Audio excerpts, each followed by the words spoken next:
Let's do that. Okay. Well, welcome to a Sportico interview with Hope Solo and her counsel, Rich Nichols. Hope Solo is the plaintiff in a lawsuit brought against U.S. Soccer regarding alleged pay discrimination in the compensation of women's soccer players who are employed by U.S. Soccer. And Hope, why don't I begin by asking, how did this all get started? The public knows there are two cases, and I'm wondering if you could just go back in time, and Rich, please jump in, sort of the origin of this. Well, I don't have enough time to tell you the origin, because that would be decades of my life fighting for equality between the men's team and the women's team when it came to U.S. Soccer, and things like travel, things like fields, things like coaches and equipment. So this was a long time in the making, over the course of decades, to be quite honest. But we didn't really know our rights when it came to the Equal Pay Act and Title VII. So we were asking the right questions, but we were always told, if you want to get paid like the men get paid, it's a non-starter. And then we'd go on another 4 years with a new CBA negotiation and nothing ever happens. So it wasn't really until, like I said, it's a long history, long story, but we finally were getting pretty tired of our former counsel, and we weren't getting anywhere, and we needed to change things up. And that's when we started to look into new counsel. And that's when I brought in Rich Nichols. I heard about Rich through the NFL Players Association contacts, through my husband. We knew he was a fighter. We knew he was going to come in and give his presentation and tell us what he could do for the team. And when he did, I will tell you, every single one of us in that room suddenly were educated on the Equal Pay Act and Title VII and our basic rights as women athletes. And looking back, I feel disappointed in myself that I didn't know my own rights, that I didn't know the Equal Pay Act and Title VII. And I can assure you now, there are many young girls who will know Title VII and the Equal Pay Act. But I was a 30-something-year-old woman, and I didn't even know my own rights until this man, Rich Nichols, came in and broke it down to all of us and made us, really stand up and say, well, this law has been in existence for 50-some years, and we didn't even know about it. And right then we were like, well, hang on, we also bring in more money to the Federation. We also bring in more marketing dollars to the Federation. We also win tournaments, and this law exists. So that was kind of the empowerment that we needed, the motivation that we needed, the leadership that we needed in that moment back in 2015 to take a stance, to take a legitimate stance, and not just continue to ask questions. In that moment, because of Rich, we were inspired to file the EEOC complaint, and everybody was motivated to get an equal pay deal, no matter the risk and no matter how long it took. And we were all committed. At least we said we were committed that day when we had the meeting. So thank you. And the EEOC charge of discrimination plays out over the next year. So we're going 2015 into 2016. There's a big election, of course, in 2016 when Donald Trump is elected president. Rich, why was this not resolved in 2016, and what sort of led to what seemed like a delay for several years thereafter? Well, first and foremost, you have to understand that that this was the first time ever in history that professional athletes basically sued their existing employer for violation of the Equal Pay Act and Title VII. And the reason why the U.S. women's national soccer team got the opportunity to do that is because U.S. Soccer basically owns and manages both the men's team and the women's team, and the men and the women play the same game under the same conditions at the same time. And the women were earning basically 75% less than the men, notwithstanding the fact that they performed much better, obviously, than the men, and brought in more revenues than the men. So it was a bold decision. It was a bold action by the 5 players who signed their names to these EEOC complaints because it had never been done before. And the EEOC jumped on it right away. Typically an EEOC complaint, it'll take 18 months sometimes before they even acknowledge that you filed it, let alone do the investigation. Well, we filed it on March 30th. We got a phone call from the EEOC on April 4th. They told us that this case was going to be at the top of their list of investigations, and they were going to get on it and hopefully have some kind of a decision before the end of 2016. So the end of 2016 came. They were on the precipice of making a decision. However, the election, Donald Trump was elected. The more progressive EEOC lawyers and investigators knew that they weren't going to be there any longer after the end of December of 2016, and the end of 2016 came, and they were gone. New people took over at the EEOC, and we didn't hear from them for a full almost a year and 3 months. Year and 3 months. And when we did, they basically told us that, hey, we're new. We're not really sure what has gone on in the past with this case. We're not going to go back and find out. So what do you guys want to do? They basically asked us, what do we want to do? So at the end of the day, we all basically said, look, just give us our right to sue letter and we'll do what we have to do. And with that letter, I mean, Hope, you sued first, right? So you brought the lawsuit against U.S. Soccer before any other players did. How did that play out? Why were you alone with that? Were the other players invited? Why did they wait longer to sue in a different federal district court? So what are your thoughts on that? We waited a long time to get to that juncture, to get to the point of the fight where we can actually make a difference. You know, we had been dragging our feet in the EEOC for close to 3 years. There was no movement. And we had been stalled in negotiations for the CBA. I was actually, before I got fired, was a part of the negotiations, and I knew what we were looking to do in the new CBA. And the players went on, when Rich and I left, the players went on and signed a less than equal CBA, which is exactly the opposite of what we set out to do. So my position in the matter was completely different than the soon-to-be class action lawsuit, because I was not a part of signing a CBA that was less than equal. I did not agree to that. So there was no dragging my feet anymore. It was time. It was time to put U.S. Soccer's feet to the fire. And it was time, hopefully, for other people to wake up and realize nothing's going to change. And obviously with the CBA negotiations, nothing did change. And so, yes, we did ask them, we informed them, and they were still hopeful at the time that they'd get a good CBA negotiation. So they did not jump on board, and they continued to drag their feet for another 9 months. Yeah, I think the fact, Mike, that the team entered into a what was called then a fair and equitable compensation plan in their new CBA in April of 2017, that was kind of the signal to Hope that, you know what, and the fact that the EEOC basically said they weren't going to do anything, that it was time to do what Hope does. Hope's a leader. She was going to take action, and she decided, Rich, I'm going to file my own Equal Pay Act lawsuit against U.S. Soccer, and let's see where it goes. And if the team wants to join me, they can. And we reached out to them too, and to their counsel, and asked if they wanted to come on board. We didn't get a response. So we continued. We filed the suit in August of 2018, first to file, no media coverage, no nothing, despite the fact that we put it out there. No response from the team, no response from the team's lawyers. But we told the team's lawyers that we were going to keep them abreast of the progress of our lawsuit going forward. And if they wanted to join, they could join. Because we knew that as the new CBA took effect and the women really realized that they got screwed again, that at some point they were probably going to come and say, can we join? And I figured that, and I asked the team's lawyers to just give us some time, give us some notice before you file. Let us know whether or not you want to join us or we can join you, but just give us some notice. And why? Because we wanted to make sure that the world understood that Hope Solo put her stuff out there first, that she filed first in August of 2018. And we wanted we wanted the world to know that once again, you know, Hope was leading this charge. But we didn't get that courtesy. We found out, I got a text from counsel, team's counsel, about 15 minutes before they filed their federal action on March 9th of 2019. We also didn't know, they didn't tell me up front that they had filed the class action. I found that out a couple of hours later.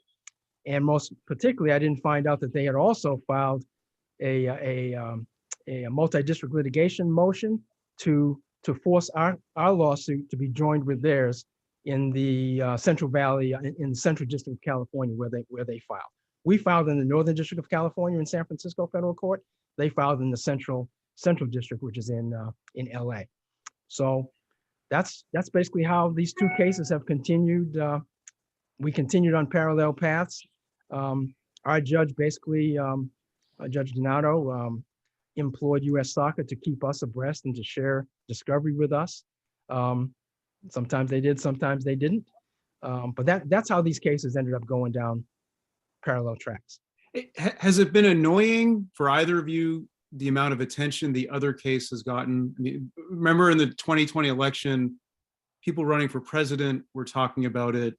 I mean, just sort of the sense of you were first, and this other case is getting probably 90+% of the publicity. Was that frustrating? Was it annoying? Is it just sort of that's the way it is? Wondering what your thoughts are there. I'm not annoyed by it. I think I just want people to take the veil, lift the veil, and see what's really going on. And people need to educate themselves. And how are people going to educate themselves without knowing the truth that's out there? I think there's been a lack of responsibility with the traditional media. The facts are not out there.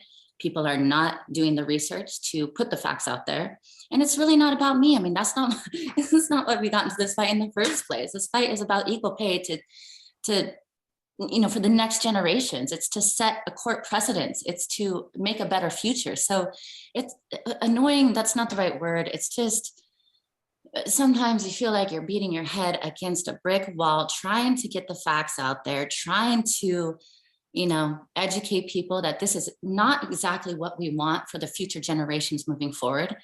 But everybody just wants to gloss it over and celebrate it because I think it's a better story for publicity. U.S. Soccer and this two-time winning World Cup team class action suit. Everybody just wants to celebrate it, but nobody really wants to see what's going on. And that's sad to me. It's not annoying. It's sad to me because there are a lot of players who will be left out of this fight. There are a lot of people who will not benefit, like the current players who aren't even fighting for real equal pay are benefiting from. That's what makes me mad is it has been selfishly motivated by the current players. And I think all of us should be angry because this was a moment in history that we could have gone forward together. We could have worked together. We could have fought this fight together and we could have made a real change. That settlement they agreed to is not real change. The settlement, the tentative settlement is what, $22 million in back pay and an additional $2 million for other benefits, some of which will go to the players. Hope, you've been very critical of it. The other players have been critical of you. Well, what's so bad about it? What's wrong with $22 million is of course a good amount of money just in the abstract. Is it just not enough? Is it, they sought, I think, 66 million. So it's clearly less than that, but they also lost at the district court level. So is this a case of a good amount is better than risking it all? Just wondering what your thoughts are. Well, you got to go back to what we set out to do, and it was to change the course of history. It's to make the workforce better for every young girl and for every woman alike. And that is not being done by not setting a precedent. And regardless of that, which is huge, that's why we got into this, but regardless of that, it's a fraction of the money of what is owed in back pay. And so that's just simple calculations. People are not getting paid what they are owed in comparison to the men for the games that they played over the course of, I think it went back to 2015. Yeah, so and one more thing, hang on, Rich. So people are not getting the actual equal pay numbers that they should be receiving. Many players are being left off. And I think the second biggest point is the fact that this settlement is based off of conditions that we don't know if they will be met. So to me, that's not an equal pay settlement because conditions still have to be met. And some of these conditions are very, very, very difficult, if not impossible, to ever meet. So we really don't know if there's an equal pay settlement yet. It's all an ideal, but they still have to come to terms. Yeah, Hope's correct. I think if you really look at it, and all we get to look at is what is the media accounts because we don't have the agreement. But when you look at it, this is really not an equal pay deal. They settled the lawsuit. They settled the litigation for $22 million. Whether or not there's equal pay is still up in the air. You know, the New York Times headline was correct. U.S. Soccer promises equal pay, because there's no equal pay deal. I don't think U.S. Soccer has labeled this $24 million as an equal pay payment. I looked at the statement they put out. They said equal pay is contingent upon coming to an agreement on a collective bargaining agreement. And they want a joint collective bargaining agreement between the men and the women players associations. You know, I'm not a labor law expert, but I'm not quite sure that's ever going to happen. And there are 3 other conditions too. So the first condition is, equal pay is contingent upon the agreement to a joint collective bargaining agreement between the men and the women. Second, equal pay is conditioned upon FIFA paying equal World Cup championship prize money to the men and the women. Right now, the men who win the World Cup, they get $38 million bonus from FIFA. The women win, they get $4 million bonus from FIFA. So whether or not equal pay becomes a reality is conditioned upon whether or not FIFA is going to equalize World Cup championship bonus monies to the men and the women's team, or U.S. Soccer Federation and the women figure out some way to equalize those payments. So that's the second condition, which is never going to happen. Third, the deal is contingent upon the men, is contingent upon the women's team and the federation coming to an agreement on what revenues will comprise equal pay rate. The equal pay rate. What revenues will comprise the equal pay rate? The equal pay rate was the dispositive issue in their case. It could be, every lawyer has their own opinion, but when you look at how the women's team argued the equal pay rate in the lower court, there's some question about whether or not performance bonuses were added into the calculation of the equal pay rate in the lower court argument.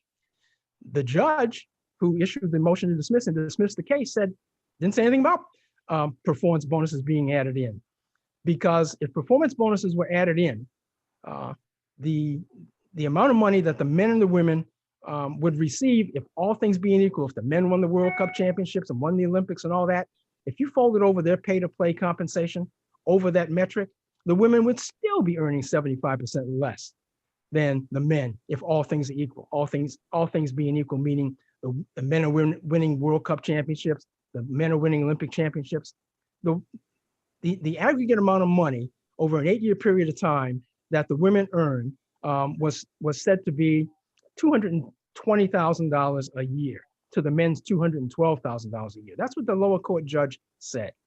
But what they didn't say was that 75% of that $220,000 that the women earned over an 8-year period of time were performance bonuses for winning World Cup championships and Olympic Games. You subtract that 75% and they're earning peanuts. So in my view, since U.S. Soccer has not said that this money is back pay, and since equal pay is contingent upon those 3 major conditions, there's no equal pay deal. And Rich, some of the money, am I right, would go to attorney's fees? Is that correct to expect? In any class action lawsuits are filed and attorney's fees are divvied out to by some formula based upon who is the lead lawyer in the case. Yeah, I'm sure part of that money is attorney's fees for sure. And this is for either of you. Lastly, sort of where does the case go from here? And Hope, just as a sort of side question, you mentioned traditional media. You've been frustrated with traditional media. Is that one of the reasons to have a podcast? I know you've launched a podcast. That's sort of a way of kind of getting around people like me, right? I don't know if I count as traditional media. I'm sort of, whatever. But wondering what your thoughts are on that. Yeah, I mean, no disrespect. I know a lot of people who work in traditional media, they don't have the resources or perhaps the time. A lot of it is clickbait and headlines. I am very happy that we're doing this interview now but think about that. This has been going on. Let's see, I filed how many years ago now? Four. Yeah, 20. Yeah, I was trying to think the day, but so 4 years and nobody has ever asked these questions. to us. So I commend you. I thank you. But it is astonishing to think that nobody's even wanted to hear about it. You know, we've given them some of the numbers. But for whatever reason, you know, I don't know if it's because I'm the villain in women's soccer or looked at as the villain in women's soccer, or if it's because we just want to celebrate, you know, the class action suit. So for whatever reason, I don't know. I forget the question. I'm going on a tangent. What was the question? So Where does the case go from here? Oh, yes. Do you want me to? So Hope case, Either of you for both. Hope was first to file her equal pay case in August of 2018, and Hope continues to be the only person standing with a viable equal pay lawsuit in federal court. I think if the team and the federation actually did agree to an equal pay settlement, we'd have gotten a call from US Soccer wanting to do an equal pay settlement with Hope. We haven't heard from them. Why wouldn't they want to settle with Hope if they have an equal pay settlement with the team? It's because they don't have an equal pay settlement. At the very least, it's contingent upon a CBA being agreed to. But there are two other conditions there too that'll never happen. So there is no equal pay settlement. We haven't heard from them. Our lawsuit is pending. We're going to do what we need to do to push this equal pay thing forward, as Hope has always done. You know, we've been in the courts for a long time. You know, like Rich said, it's been 4 years. And I expect it's going to take a long time to find the answer and to see where this is headed. And I think that is the luxury of US Soccer. They have the luxury to wait out people, to wait out players. They have the resources, the money, the teams of attorneys around them. They have the marketing. So, you know, it's been exhausting. And I have heard from some of the players that they were just exhausted in the fight. They just wanted it to be done and over, and everybody wanted to move forward. And I think it's important to realize it is exhausting, you know, but US Soccer is waiting for us to be tired so that we just throw in the towel. And I assure you that's not what we're going to do. The fight remains, the fight is strong, the fight is still on. But at the end of the day, it's probably could take another couple of years. Who knows? We could be in this battle for a long time. Well, thank you very much, Hope. Thank you very much, Rich. I really appreciate you carving out some time for us. Thank you. And I look forward to continuing to follow the litigation. It looks like there's many chapters left to be written. Thank you very much. Thank you. Thank you, Mike. Take care. Thank you. Pleasure. See you both later. Bye-bye.